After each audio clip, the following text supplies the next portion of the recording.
Batiste band away. We're looking at relatively standard compositions, none of these ridiculous wombo combos or anything like that going to be coming out. But I'm curious to see how the rest of the bands pan out, or how the rest of the picks pan out, sorry. There's as you rightly said, there's similarities between these teams. One of those was the Batiste. Where are we expecting Rogue to go now that the Batiste is taken off the board? And with Foxband, apparently the answer is Kestrel. Lyra is really strong. I don't know, Kath is very interesting though, so Nova will probably pick up Glaive here, because Glaive is pretty solid into Kestrel. If the Glaive is able to land, there's afterburns and the Kath Sun follows up with that, so it's lots of CC. So Glaive will probably be picked up here, and then probably Samuel, because they don't want to give Rogue the Samuel Kestrel Lyra composition, because that's so strong, such a meta composition.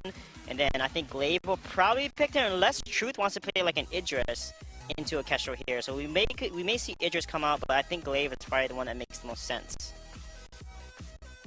It'll be whatever Nova goes for now. They're kind of reaching a little bit deeper into their bag of tricks, because with the Batiste denial and with the Kestrel denial, that is two of Nova's top picked heroes. They're literally their two top picked heroes are Batiste and Kestrel. So definitely Rogue did their homework on the draft, taking away those comfort picks. Samuel going to be their only, real big comfort picks. Samuel and Catherine are kind of up there, but now they have to go down. Oh, they're going to go with Ringo here. The Ringo. This Wow. is only the second time that they have played Ringo this season. Well, Truth definitely a proficient carry, and Ringo is something that rewards strong mechanical play. Question is, will he be able to pull out the crazy plays that we've been seeing on Ringo as of recently? Where do you expect Rogue to go with this one, Suijay, for the final pick here? Yeah, I mean, with that, I mean, they could go with the Scarf composition, because Samuel, or they could really go aggressive and go with potentially Koshka or Cruel. Would be good, because Cruel would be really good against the Ringo along with Kestrel, but Kestrel won't be able to dive as well with the Cruel.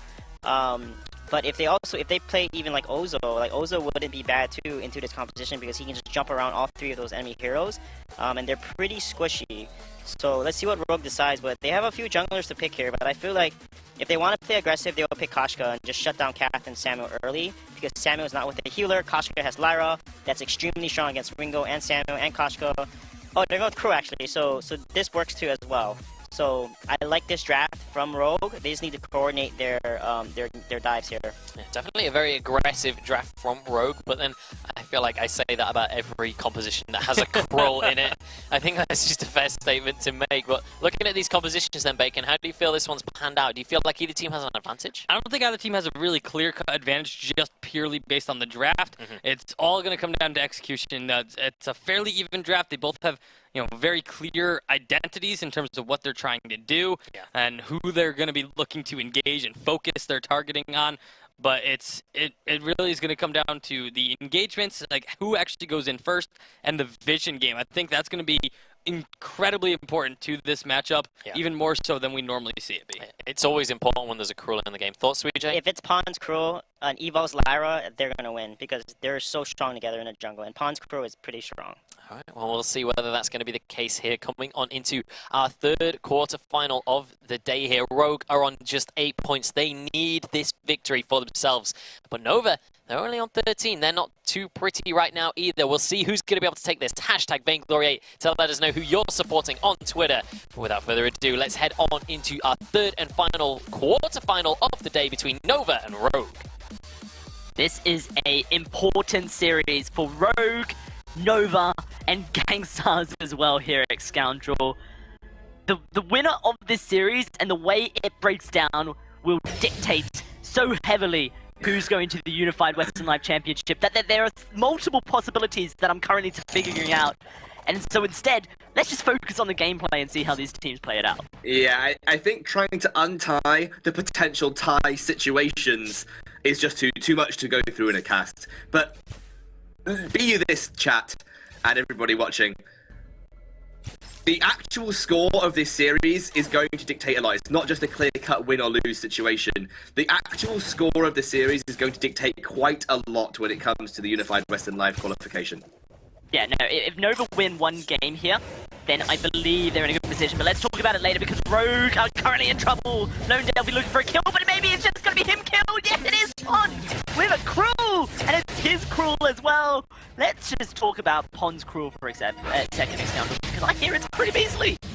I heard that Pond the original is pretty good at Cruel. I don't know where I heard it from. It might have been, off the grapevine. But I heard that Pun the Original is pretty damn good at Cruel. I have seen him play it quite a lot on this Rogue roster. And as Tasty Bacon was saying, I completely agree. There is no real clear-cut advantage in the draft. If anything, I would weight it slightly towards Rogue. But Cruel pretty good into Ringo. Does struggle into Catherine because the stun can stop him in his tracks. But in general, I do like what Rogue have brought to the table here. And I think if you can give Pon a situation where his Cruel is going to be good, at least into certain aspects of a composition that he fights up against, that's all good for him. So yeah, I really like this competition from Rogue, because what they are going to do, speed up upon the Original, stop any dashing, stop anything crazy going on with the Bright Bulwark, and you can also portal him to his targets, and then you've got that backline ballista firing line of that Kestrel. Yeah, for sure. With the weapon power Kestrel just puts so much pressure on, as well as Pon the Original decides he is going to lay down the pressure and just become a human scout trap. In fact, he's just going to take away these camps as well. Gets rooted up, but gets the heal, gets the sigil, and he's just going to piece on out Rogue, just running away from this crime scene. And Lone Delphi trying to do his best to scare them off his lawn, but not going to mean much as Starboy now face checks a bush. Is he in trouble? That's a kill in the lane! Oh, everything's going around the map because Truth just found a solo kill, and now he's stealing away the backs as well. Oh wow, Truth the God gets the solo kill onto Hammy. That's a major issue for Rogue. All of that jungle pressure was building up and now has been ruined as Truth might get caught out by Pon here. Yeah, and it looks like Hammy and Pon gonna try and get some revenge for themselves. Pon the Original should be able to get on top of Truth here. The twirling silver. Okay, he just turns around because he's wanting to try and deny the kill onto Hammy. Hammy, I believe, gets an assist, but no kill. So it is kind of worthwhile that it goes over to the Cruel, because Cruel can be slightly easily handled, I think, is what currently Nova are feeling. What I really liked about the way that Truth played that, even despite the fact that he went down, is he staggered his form of escape abilities, used the Twirling Silver, used that to get a range advantage over Pon, and then immediately afterwards used the Achilles shot, knowing that he wanted to stagger everything that he could to either reduce the opponent's speed or speed him up, just to make sure that he gave him as much space as possible over the longest period of time. But alas, wasn't really going to get out of that situation, and Pon has done a really good job of trying to capitalize on those back takes following the kill. Goes straight in. Look at this. Truth on a Ringo, going for a Poison Shiv. Absolutely necessary in this composition, and I do like that he's prioritizing it. Yeah, this is pretty important stuff right now, as currently it is Nova pushing this into the turret. Pon the Original separated from the team as well.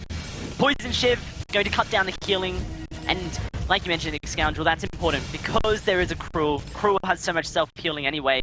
It's very likely that Pon the Original is going to get a Poison Shift for himself after he finishes this Tension Bow. But the Lyre are just going to be able to heal.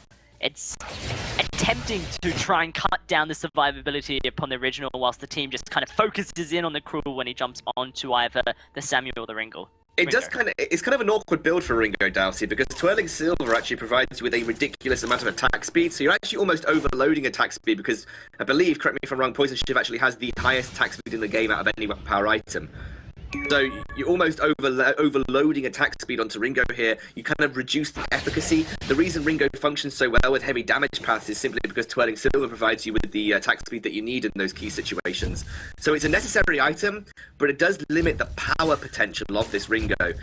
So I guess this is going to be a breaking point focus build for Truth. I think going crit now after a Poison Shiv is not the best idea. So I imagine this is going to be a breaking point focus build for Truth. And I will correct you when you're wrong, Scoundrel, just so that you don't make the same mistake again. Tornado Trigger, 75%. Oh, sorry, yeah, versus the 35%. And Breaking Point at this time, 35% as well. So the same as Poison Shiv on 2.6. Breaking Point, 35 on 2.6? Yes. I felt like it was a bit lower. I'll have to double check. I feel like if you're using a particular website, those are old statistics.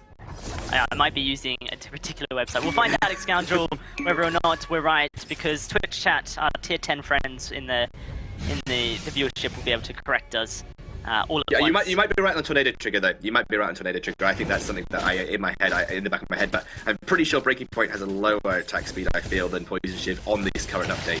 But if you're using a particular website, I know because of my videos that is out of date. No worries. Well, let's not focus too much on the past Scoundrel. Let's talk about what's going on right now. Upon the original, able to secure that gold miner for his team, means 184 gold to each player here. Stacks up to a nice little bounty of 400 and something. I'm not going to attempt to do that math. Rogue do get themselves a gold lead because of this. And they're able to keep hold of their turret as well. Not too much damage dealt by the Madison Verdict and Drifting Duck combo. The siege is good from them, though. They do have a pretty good siege composition with the range of the Ringo, Lone Delphi as well, with that excessive range during Drifting Dark. But I do like what Rogue did. They went for the gold miner because they know that if they can draw this Nova composition into them, they're going to help Pon find his targets. So it's what I think Hammer should have done in the previous series, and Rogue have already started to get that one underway. Okay, well, let's see how this does play out, because we haven't had a huge team fight yet, Scoundrel, and that's kind of the turning point, the breaking point, you could say, Scoundrel, of when these two compositions start to show how they handle each other. Pon clearly, with that from Hell's Heart, looking to stun up this Ringo, but Hammy's so vulnerable to being taken out very quickly. This Ringo can output a lot of damage very quickly if he's able to sidestep the damage coming from the crew, and there's no weakness stacks onto him as well. Just to, by the way, just to confirm, you were right on Tornado Trigger. It's at 40% now, and breaking points down to 20. So clearly, my source is lying to me on on some aspects, but in theory, I was right. Okay, you will take the in theory you were right, and I will grant you that, my friend. All right, so a little bit boosted Castorino. Look, but sometimes you just got to be a boosted Castorino. That's just how things work out. I'm talking about myself specifically. Oh, I dropped to POA today, my man, so... Don't tell Twitch chat that. Twitch chat are now officially better than you at Vainglory. That's true. So is Truth. He blocks up that Hell's Heart on the original. Not going to be able to find a stun there, and that's actually huge for Nova, because now the engage tools on Rogue is down, and they're forced to defend. Yeah, and that is massive. Once you lose the ultimate on Cruel, it does limit your potential to find engages and function in team fights. Pon actually as well, not picking up any armor right now, so he's getting pretty hit hard by Truth whenever he finds those opportunities. Truth gone for the tension bow himself. Dealt with the tension bow with 12% pierce, so still an incredibly good item. Very good at putting pressure in terms of burst damage onto a target that doesn't prioritize any armor, which is what you can see Pon has done here. So I imagine Coat of Plates is on the cards right now for Pon, because he's definitely going to need that. Whether he's realizing that tension bow is kind of forcing him into this kind of route. It's worth noting, Scoundrel, for the people currently watching this series, that TSM and Tempo Storm is actually tied 1 apiece. Wow, really? On a secondary stream. And that's huge for Tempo Storm, because they have pretty much secured a place as far as the results are concerned, but taking a win off TSM and even potentially taking a victory in a series over TSM would force Cloud9 straight into first position, and TSM would drop the first position they've held on to this entire season. So very exciting stuff for that series there. Currently though, focusing on this one, a one-shot onto Lone Delphi is going to force everyone back. Rogue, they haven't been able to find the engages they want, and it almost feels like they shouldn't. If Nova are playing well, if Starboy is being the famous godly captain that he is, then how do you get kills with this Rogue? Well, he's gonna block up that. A huge Oblivion puts him into sleep. Oh, Hammy blocks it up, gets the heal, trying to turn on. Where's the kills going? They can't find them. Pon goes down. He's not able to find the smite to take them home. In fact, it was off cooldown, he attempted it. Starboy, he's able to get away as well. What an insane round of events here in the lane. Oh, absolutely ridiculous. The problem with the Rogue lineup there was that they were in split minds. Hammy and Evol had to force themselves back, and Pon thought he'd found an opening to at least secure one of the kills. Had Hammy and Evol been in a position where they could aggress on that move by Pon the original, it might have been that much better. There's the one-shot, one kill. Does get tanked up again. Oh, that's a kill onto Hammy, Evil as well. The auto attack follows through the portal. Now Hammy's in trouble. They don't have any healing. There's no fountain to keep them alive. There's no crucible to block up any damage, any silences, any stuns. But they're gonna go in for a kill nonetheless. What are you doing, Pon? He just gets deleted. It's an ace. Oh my goodness, a mistake that Rogue will pay for. And Nova are starting to turn the handle here as well. Gangstars, who I'm sure cheering Nova on, but Pon twice now has looked for aggressive moves on this Cruel and has been completely disconnected from the rest of the game plan from his team, looking for these individual solo kills on his Cruel and has not found that kind of opportunity. And Nova now have got 3 items on Ringo. That is the breaking point build. It is the Vox build on the Ringo. And you can see he's actually doing some serious work in these fights. Pon still yet to prioritize armor, so he's such an easy target for Truth to try and kite away. And with that Frostburn there for Lone Delphi, only makes that process easier for Truth to achieve. Wow, this is insane stuff coming out of Nova, a team that we've just come to love, I think, here in the Vainglory 8 in North America.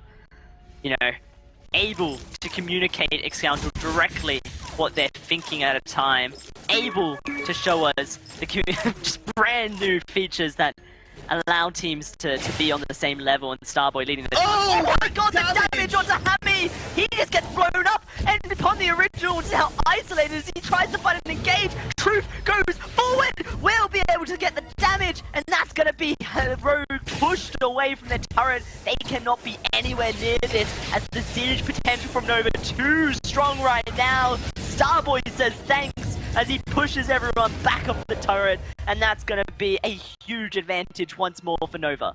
Let's not set any pretenses here, Dalsy.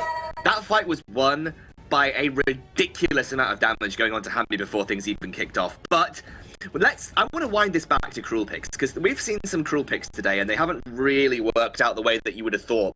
Cruel, in general, if he's ahead, can afford to neglect defense. Because you're ahead, right? You just charge the enemy carry, you get the weakness stacks down, your damage is there, you burst them quicker than they can burst you. When you are not ahead, you need to pick up defensive prioritization, maybe even before your second item. Simply because Cruel, like I've said in the past, is not a tanky hero per se. He actually has a fairly low set of health pool to work with. You need defenses to play a sustained game against a team that is winning. You either need to now just function as a front line that's going to reduce the damage of the Ringo or the Samuel and allow Hammy to carry, or you're just going to be useless. And you can see here, Pon, if his ultimate gets blocked, is almost like you said earlier, a moving scout trap. Gonna be Truth tanking up a one-shot there, but it does almost no damage. It's a weapon-powered Kestrel, and Truth very happy to take it to the face. Wow, Nova are just blasting through this series. They want to secure their spot at the Unified Western Live Championship. Currently, they're doing a good job of it as well. A win here would put them 1 point ahead of Gangstars, would be huge. Now it's going to be another fight breaking out. Rogue trying to make it happen. This time they've stunned up Lone Delphi. This time Lone Delphi is dead, but Hammy's going to go down as well. Truth now moving forward, looking to lay down the damage. 13 breaking point stacks, and it's only going higher. Pon dives in, but only to his death, and it's just going to leave Evo left alive as he tries to speed away, but Starboy says no. Push to win. It will be the A's coming through for Nova, and they are currently unstoppable. Two things in that fight that illustrate how good Nova are at playing these fights. Truth knew that he could ignore Lone Delphi and try and ignore Pon the original and try and peel for Lone Delphi, run straight to the back line of Hammy, who's got absolutely no armor. Tension Bow rips through him, and he builds a shed ton of stacks on his breaking point, simply because when you've got a Tension Bow against someone with no armor, that first hit gives you at least 3 or 4 off the bat, right? And then you could build very quickly from there. So it was incredible positioning from Truth to say, okay, ignore Pon the original. He's kind of focused the wrong target. I'm going to go and take Hammy off board instantaneously. And then you can see how good a Catherine is against the Cruel specifically. The charge from Pon the original was coming out. He was waiting to jump onto Truth to try and get a teamfight turn. As Kraken gets released for this composition of this team as well of Nova. And Starboy locks down Cruel in his place. And that's how Catherine can really shut down Cruel. Truth is just showing that Ringo right now has a place in the 2.6 meta. A 6-1-3 place. He does get stunned up. This could be him in trouble. Can he escape this? Great Oblivion zones away Rogue, and they're going to start falling back. Evo in trouble. He's going so low. Oh, the Massive Phoenix just starting to tank up. Lone Delphi solo healing out the Rogue Rusto and the Kraken's here as well. Look at those turrets drop. It's just Pon and Evo to try and save the day. And it looks like it's going to be impossible scenarios. Truth just kites back. Lone Delphi with a Frostburn kites back. It's the turret going down. It's the kills over to Nova. And game 1 is theirs. What is it with the North American teams? Tasty Bacon mentioned it as I mentioned it earlier. Every win has been just crushing before 20 minutes. We're not seeing any games seemingly go past 20 minutes today because every win has been so decisive. It's like they woke up and downed many liters of espresso because it is just every team firing on all cylinders. And Nova putting in the work for Gangstars as well, and Rogue, if they don't win this series, their unified Western Live Championship dreams are down the drain, and Nova feel like they're in a good position to secure theirs. Currently in North America, Scoundrel, one sentence is true. Push to win, all these teams attempting just that. Game 1 goes to Nova. Let's break it down with the analysts.